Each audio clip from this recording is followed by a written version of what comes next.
O Subway é uma das redes de fast food mais famosas do mundo. Com o apelo de dar liberdade aos clientes na hora de montarem seus próprios lanches, ele busca se diferenciar de seus concorrentes, inclusive afirmando que é muito mais saudável que eles. Mas esse é apenas seu golpe de marketing. Nesse vídeo, eu vou te mostrar todos os escândalos que o Subway quer esconder de você.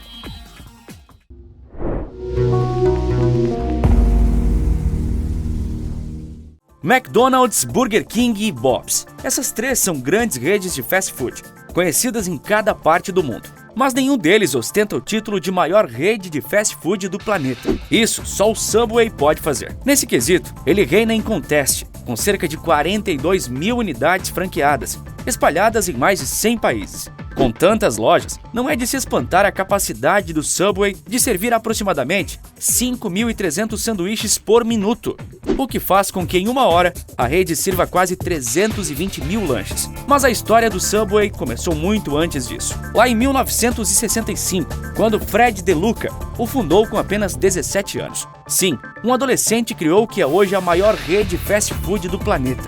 O curioso é que naquela época, Fred não tinha a menor pretensão de ser dono de restaurante. O que ele realmente queria era se tornar um médico. Acontece que ele não tinha dinheiro para bancar sua graduação na área, mas um amigo dos pais de Fred, chamado Peter Buck, deu um conselho a ele: abrir uma loja de sanduíches submarinos. Esse sanduíche consiste de duas longas fatias de pão, cortadas longitudinalmente recheadas com todos aqueles ingredientes que você já sabe. Iniciar um negócio não é algo tão simples. Se Fred DeLuca não tinha dinheiro para as mensalidades da universidade, ele também não tinha para abrir um restaurante e não sabia como fazer aquele tipo de sanduíche. Então Peter deu um empréstimo de $1.000 a Fred, e em troca eles seriam sócios do novo empreendimento, e o adolescente cuidaria do dia a dia da loja, que se chamaria Pete's Super Submarines. Antes da inauguração, Fred distribuiu panfletos pela cidade de Bridgeport, nos Estados Unidos. No primeiro dia, mais de 300 sanduíches foram vendidos ao preço de $1 cada. A estreia foi um sucesso absoluto e as semanas seguintes foram positivas, mas logo os problemas começaram a aparecer. Com efeito novidade sumindo, os clientes optavam pelas concorrentes na vizinhança, mesmo com Fred gastando uma boa quantia com anúncios, até mesmo em rádios. A propaganda não funcionou como ele esperava e sua total inexperiência na administração de negócios começou a pesar. Porém, Fred e Peter decidiram dobrar a aposta. Abriram mais restaurantes em outras cidades, de modo a passar a imagem para o público de que as coisas ainda iam bem. Em 1968, em pleno processo de expansão, eles decidiram trocar o nome para algo mais curto e simples. E então veio o Subway como conhecemos até hoje. Já em 1974, apostando em novas aberturas de marketing, o Subway já tinha 16 estabelecimentos no estado de Connecticut, sua terra natal. Porém, quantidade não se traduz obrigatoriamente em qualidade, com os diferentes restaurantes tendo distintos padrões de entrega. Uns eram muito melhores que outros. Então Fred DeLuca tomou a decisão que tornaria o Subway um gigante que é hoje. Para o Subway continuar crescendo sem ter sua imagem prejudicada e vendida como a de uma marca sem consistência, Fred DeLuca e Peter Buck decidiram tornar o negócio uma franquia. Assim, os dois sócios não teriam que se preocupar como operar quase 2 dezenas de restaurantes ao mesmo tempo, com demandas de clientes e fornecedores borbulhando a todo instante. Desse ponto em diante, a estrutura de comando do Subway passou por um ponto de inflexão, onde Fred ganhava cada vez mais controle quando Peter decidiu, unilateralmente, manter-se como um sócio silencioso. Os lucros que retornaram para Peter compensaram e muito o empréstimo de $1.000 que ele havia dado no princípio de tudo. Em 1981, anos após a decisão de se tornar uma franquia, o Subway já havia se tornado um negócio nacional, com mais de 200 lojas abertas por todos os Estados Unidos, e não demoraram a chegar à casa das 300. O modelo de franquias do Subway era um sucesso absoluto e incomparável, se caracterizando por ser muito barato. Abrir uma franquia Subway não era nem de perto tão custoso quanto abrir uma franquia do McDonald's. Fred queria que suas lojas franqueadas fossem fáceis de se construir rapidamente e baratas de se gerir.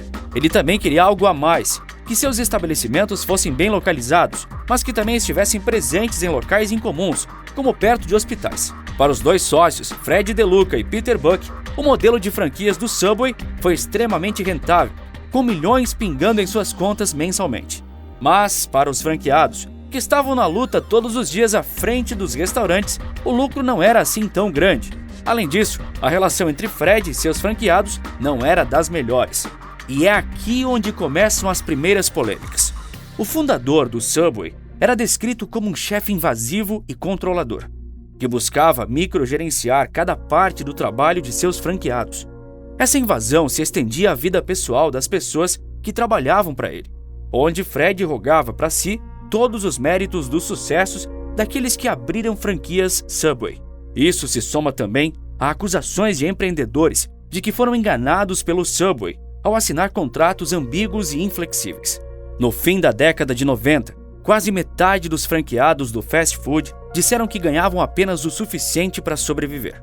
Isso acontecia principalmente porque Fred DeLuca continuava a expandir sua marca, abrindo várias lojas numa área pequena, ou seja, elas se tornavam concorrentes umas das outras, o que era péssimo para o franqueado.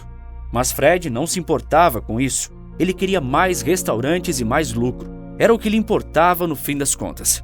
Mas a postura problemática, invasiva e até enganadora de Fred DeLuca foi apenas a primeira das polêmicas escandalosas que cercam o Subway.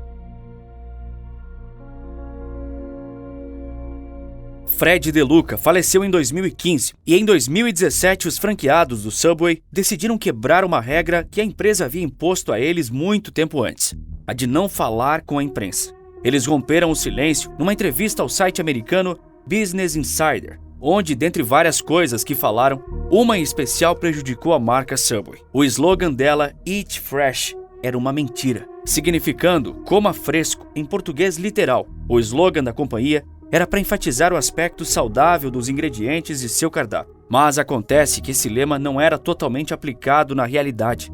Muito pelo contrário. Isso porque os franqueados admitiram que os ingredientes que eles encomendavam, como vegetais, só eram entregues uma vez por semana, então apodrecem facilmente. Se por acaso os franqueados tentassem pedir os itens de outros fornecedores ou agendar entregas mais regulares, sofreriam represálias do Subway. Essas acusações prejudicaram muito a imagem da companhia, que passou a reta final do século passado e todos os anos 2000 se vendendo como um fast food saudável. Outras acusações que arruinaram essa imagem também surgiram.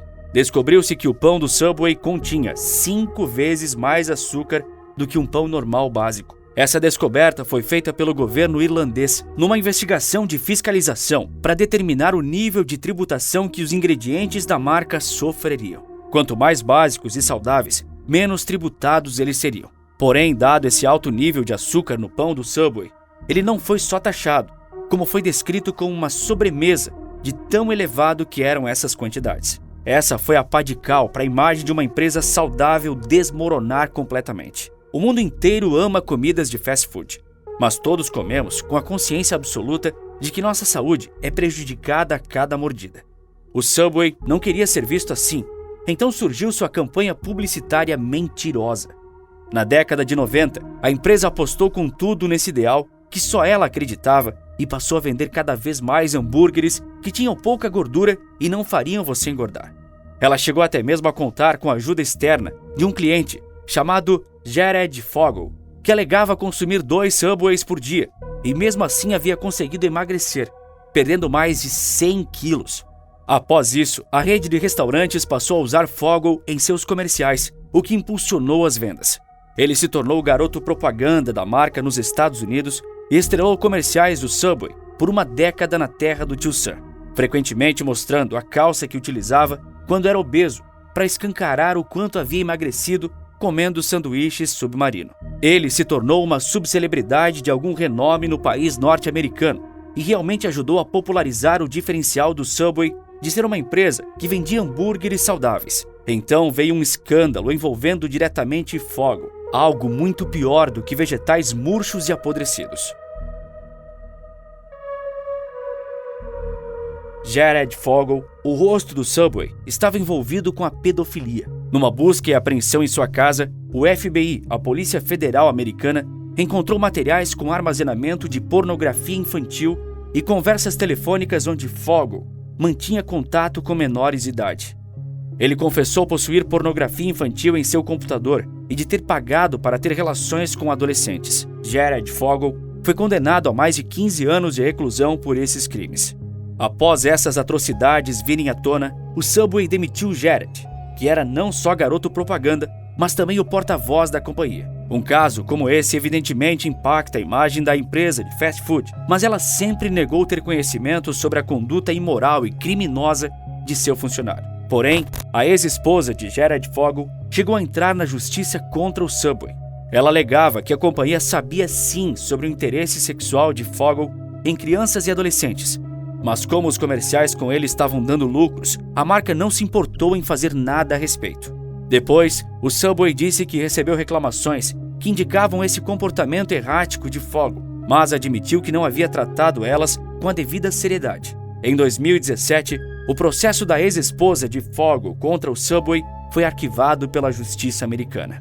Os últimos anos foram um baque na reputação de uma marca que antes tinha um histórico ilibado. Desde a morte de Fred DeLuca, o Subway precisou lidar com escândalos e com problemas crescentes dentro do próprio negócio. Em 2018, os próprios franqueados admitiam que 1/3 das lojas não davam lucros. Para eles, o Subway era maior do que deveria. A companhia ainda se mantém como a maior cadeia de fast food do planeta, mas nos últimos anos teve que fechar lojas e repaginar seu marketing para as pessoas, especialmente nos Estados Unidos, esquecerem sua imagem manchada. Além disso, mais recentemente, o Subway admitiu que está à venda, procurando por compradores que queiram pagar $10 bilhões pelo negócio. Hoje, a empresa está focada em se reestruturar para atrair esses novos compradores. Existem relatos de funcionários que afirmavam que o sonho de Fred DeLuca era que sua loja fosse maior que o McDonald's. Ele conseguiu isso em 2011 em números absolutos, com mais lojas, porém com menos receita. Sem dúvida, o Subway teve uma história de sucesso, mas isso não a impediu de ser tomada por tristes controvérsias. Quer descobrir qual o terrível lado obscuro da Nestlé? É o que eu te conto no vídeo que está aparecendo agora na sua tela. Por esse vídeo é isso. Um forte abraço e bons negócios!